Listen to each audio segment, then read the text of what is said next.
राजकुमारी के सौंदर्य पर आसक्त हो राक्षस उसे उठा ले जाता है। उसका ठिकाना भी बहुत ही दुर्गम पहाड़ियों के बीच था। राजा को जब ये बात उस त्रिकालदर्शी राजकुमार ने बताई तो उसके पैरों नीचे से जमीन खिसक गई। राजा गहरी सोच में पड़ गया। तभी दूसरा यानी दिव्य रथ वाला राजकुमार राजा के पास आया और बोला, आप चिंता मत कीजिए महाराज, चाहे उस राक्षस का ठिकाना कितनी ही दुर्गम पहाड़ियों में क्यों न हो, मेरा दिव्य रथ पल भर में ही हमें वहां पहुंचा देगा। अब सवाल ये रह गया कि उस खूंखार राक्षस का सामना कौन करेगा। तब तीसरा राजकुमार, जिसे अपने भाले पर पूर्ण विश्वास था, सामने आया और बोला, महाराज आप चिंता मत कीजिए, उस राक्षस से मैं निपट लूंगा। राजा से आज्ञा ले तुरंत तीनों राजकुमार दिव्य रथ में बैठकर राक्षस के ठिकाने पर जा पहुँचे। भाले वाले महारथी राजकुमार ने जब राक्षस को देखा तो उसने अपनी पूरी ताकत से राक्षस को भाला फेंक कर मारा। महारथी राजकुमार का प्रहार इतना तेज था कि उसके द्वारा छोड़ा गया भाला राक्षस की छाती को चीरते हुए उसके सीने के पार हो गया,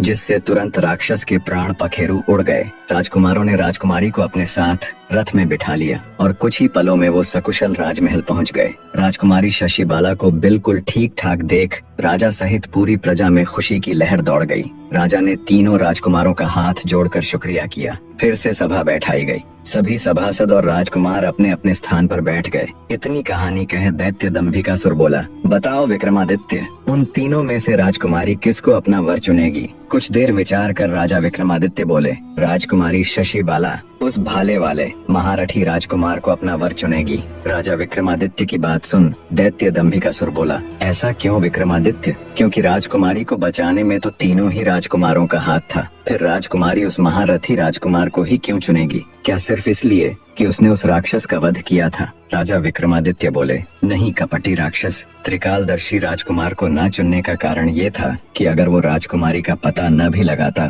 तो भी राजा की फौज 2-4 दिन में उसका पता लगा ही लेती। अब बात आती है दिव्य रथ वाले राजकुमार को न चुनने के कारण की, तो रास्ता भले ही कितना भी दुर्गम था, देर से ही सही पर राजा के लोग उस राक्षस के ठिकाने पर पहुंच तो जाते ही। अब बात आती है उस महारथी राजकुमार को चुनने की वजह की, तो राजकुमारी के पास एक नहीं बल्कि इसके 2 मुख्य कारण थे। पहला तो ये कि राक्षस का पता लगाना और उस तक पहुंचना तो संभव था, पर राजा के पास ऐसा कोई भी योद्धा नहीं था जो राक्षस का सामना कर सके। और दूसरा और सबसे मुख्य कारण ये कि राजकुमारी राजा की इकलौती संतान थी, तो उसे पति के रूप में एक ऐसा शक्तिशाली व्यक्ति चाहिए था जो उसके पिता के पूरे राज्य को भी संभाल सके, जो कि वो महारथी राजकुमार पूर्ण रूप से था। विक्रमादित्य की बात सुन दैत्य दंभिकासुर बोला, तुमने ठीक कहा विक्रमादित्य। दैत्य दंभिकासुर ना चाहते हुए भी अपनी आखिरी यानी 7वीं गुत्थी सुनाना आरंभ करता है।